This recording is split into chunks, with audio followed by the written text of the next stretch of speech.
रूस और यूक्रेन के बीच जारी भयानक जंग 9वें दिन में दाखिल हो चुकी है।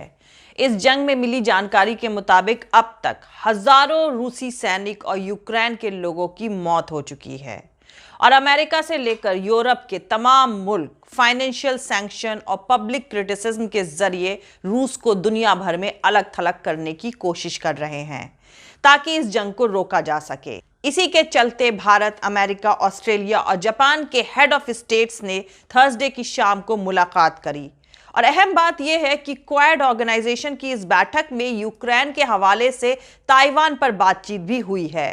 थर्सडे को एकाएक हुई क्वाड मुल्कों की वर्चुअल बैठक में अमेरिका, भारत, जापान और ऑस्ट्रेलिया के नेताओं ने कहा है कि यूक्रेन जैसी घटना इंडो पैसिफिक रीजन में नहीं होनी चाहिए। यूक्रेन वॉर के साथ साथ ताइवान को लेकर बढ़ती फिक्र के दौरान यह बैठक हुई है, जिसमें भारत के प्रधानमंत्री नरेंद्र मोदी के अलावा ऑस्ट्रेलिया के प्रधानमंत्री स्कॉट मॉरिसन, अमेरिका के राष्ट्रपति जो बाइडेन और जापान के प्रधानमंत्री फूमियो किशिदा शामिल हुए थे।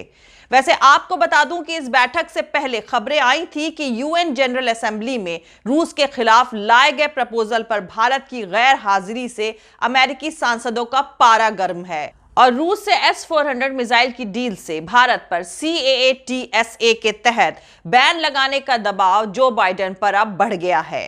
जानकारों का यह भी कहना है कि अमेरिका के दबाव में आकर भारत ने रूस से MiG-29 हेलीकॉप्टर और टैंक रोधी मिसाइल का ऑर्डर रद्द कर दिया है। अमेरिकी डिप्लोमेट डोनाल्ड लू ने ANI को बताया है कि कल ही रूस की 22 डिफेंस कंपनियों पर अमेरिकी पाबंदी के बाद अब रूस ना तो हथियार बेच सकेगा और ना ही मौजूदा हथियारों की सर्विसिंग कर सकेगा। भारत की सेना के 86% हथियार रूसी हैं, यानी विश्व गुरु की मुश्किलें अब बढ़ चुकी हैं।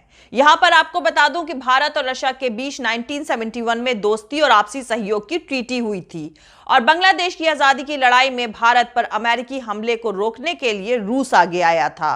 यह 20 साल का समझौता था, लेकिन वहीं रूस 1962 में चीन के हमले के वक्त बाहर खड़ा तमाशा देख रहा था। उसके लिए तब भारत दोस्त और चीन भाई था। 20 साल के उस समझौते ने भारत को रूसी टेक्नोलॉजी, हथियार और इंडस्ट्रियल मदद ही नहीं बल्कि यूएन में कश्मीर मुद्दे पर रूस का वीटो भी दिलवाया था। फिर भारत ने 1993 और 94 में रूस के साथ 2 और ट्रीटीज साइन करी। इन संधियों से भारत की मिलिट्री साजो सामान, टेक्नोलॉजी और हथियारों के मामले में रूस पर डिपेंडेंसी 86% तक बढ़ गई। फिर 2014 में नरेंद्र मोदी की सरकार बनी और कश्मीर से आर्टिकल 370 को हटा दिया गया। नरेंद्र मोदी अमेरिका से लेकर चीन और पूरी दुनिया में फोटो खिंचवाते घूमते रहे, खुद को एक काबिल नेता साबित करने के चक्कर में। खैर, उनके राज में भी रूस से 3 और समझौते हुए और S-400 मिसाइल AK राइफल का सौदा भी हुआ, लेकिन साहिब ने दगाबाजी में रूस को भी नहीं छोड़ा और अमेरिकी दबाव में क्वाड की गोद में जाकर बैठ गए, जिसकी अचानक हुई बैठक में कल वो शामिल भी हुए। खैर, ट्रंप से दोस्ती और शी जिनपिंग को झूला झुलाकर नरेंद्र मोदी ने साबित कर दिया है कि उनके जैसा काबिल नेता और कोई नहीं है। उनकी काबिलियत का नतीजा यह रहा कि गलवान और डोकलाम पर रशिया चुप रहा और क्वाड ने भी एक भी बयान में चीन की घुसपैठ और दादागिरी का जिक्र तक नहीं किया। अब रूस जंग में फंसा है। भारत ग्लोबल बिरादरी में रूस के साथ है और पाकिस्तान और चाइना भी रूस के साथ है, लेकिन ताकत सिर्फ 2 यानी रशिया और चाइना के पास है। दोनों एक दूसरे के खिलाफ अब और नहीं बोलेंगे, लेकिन भारत और पाकिस्तान दोनों एक दूसरे के सियासी दुश्मन हैं। चाइना से भारत के डिप्लोमेटिक रिश्ते खराब हैं। हालांकि चाइना के साथ कारोबार अभी भी जारी है। बेहद काबिल नेता नरेंद्र मोदी को अब यह समझ नहीं आ रहा है कि आगे किसे झूला झुलाएं, किसके गले पड़े और किसके साथ फोटो खिंचवाएं, और अगर लद्दाख और अरुणाचल प्रदेश में मुसीबत और बढ़े तो किसको फोन करें। अपने यहां डिप्लोमेसी का काम एक फॉर्मर ऑफिसर अब मिनिस्टर बनकर कर रहा है, जो वक्त से यूक्रेन से इंडियन स्टूडेंट्स को नहीं निकाल पाया है। हमारी फॉरेन पॉलिसी गोबर से गैस और उपले बनाने जैसी बन चुकी है। जानकारों का कहना है कि जिस तरह भारत ने कश्मीर से आर्टिकल 370 को खत्म करके अपने सामने जंग के 2 मोर्चे पाकिस्तान और चाइना के साथ खोले हैं, ठीक उसी तरह यूक्रेन को उकसाकर अमेरिका ने भी अपने सामने चाइना और रूस से जंग के 2 मोर्चे खोल लिए हैं। कुछ जानकारों का मानना है कि रूस सिर्फ यूक्रेन तक नहीं रुकेगा और रूस का तनाव अब तुर्की के साथ भी आगे बढ़ेगा, जो नेटो का मेंबर है। तुर्की ने कल कहा है कि वो मॉन्ट्रिक्स समझौता लागू करके रूसी तेल टैंकरों को ब्लैक सी के 2 चैनलों बोस्फेरस और 10 डेनेल्स पर रोकेगा। रूस, अजरबैजान और कजाकिस्तान से निकला 30 लाख बैरल तेल रोज इसी रास्ते से मेडिटेरियन सी में ले जाया जाता है। तुर्की का रास्ता रोकना रूस को मंजूर नहीं होगा और अगर तनाव बढ़ता है तो पुतिन सख्त कदम उठा सकते हैं और तुर्की के प्रेसिडेंट भी कोई सियासी फायदा लेने से नहीं चूकेंगे। और इधर ताइवान को हड़पने की ताक में चीन भी हमला कर सकता है, क्योंकि वहां अमेरिका का 7वां बेड़ा मौजूद है। पाकिस्तान की माली हालत खराब है तो भारत मोदी राज में कंगाली की तरफ बढ़ रहा है और इसके साथ ही अब अमेरिका के डिफेंस पार्टनर होने के बाद भी हवा हवाई हो चुकी है। इन तमाम सियासी तमाशों के बीच क्वेड की बैठक में यूक्रेन पर रूस के हमले का हवाला देते हुए जापान के प्रधानमंत्री फूमियो किशिदो ने कहा है कि हम इस बात पर सहमत हुए हैं कि ताकत के दम पर एक तरफा बदलाव की इजाजत इंडो पैसिफिक रीजन में नहीं दी जा सकती है। दरअसल जापान के प्रधानमंत्री फूमियो किशिदा का इशारा चीन की तरफ से ताइवान पर हमले की संभावना की तरफ था।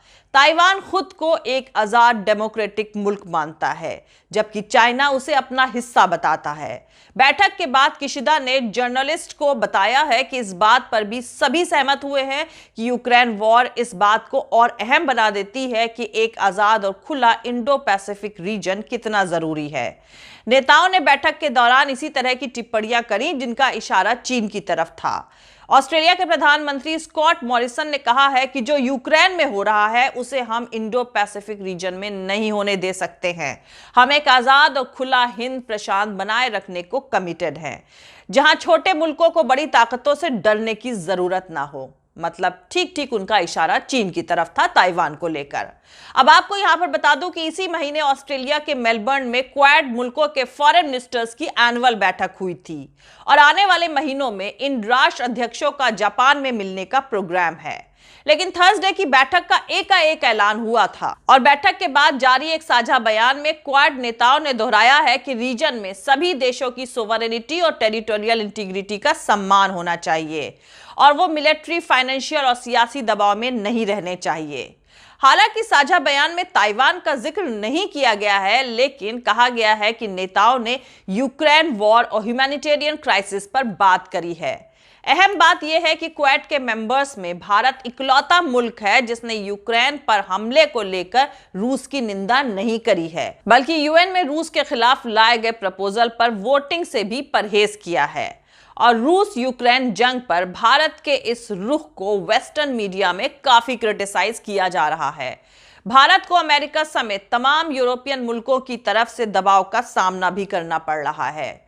जानकारों का मानना है कि इस वक्त जहां रूस दुनिया में अलग थलग पड़ता दिख रहा है और कहा जा रहा है कि रूस के प्रेसिडेंट व्लादिमीर पुतिन की अगुवाई में रूसी हमले से यूक्रेन तबाही की तरफ बढ़ रहा है, अब जब दुनिया 2 धड़ों में बढ़ती हुई नजर आ रही है, नेपाल और भूटान जैसे छोटे मुल्क भी रूस के खिलाफ वोटिंग कर रहे हैं, ऐसे में मोदी सरकार का मौजूदा रुख लंबे वक्त में भारत को यकीनन नुकसान पहुंचा सकता है।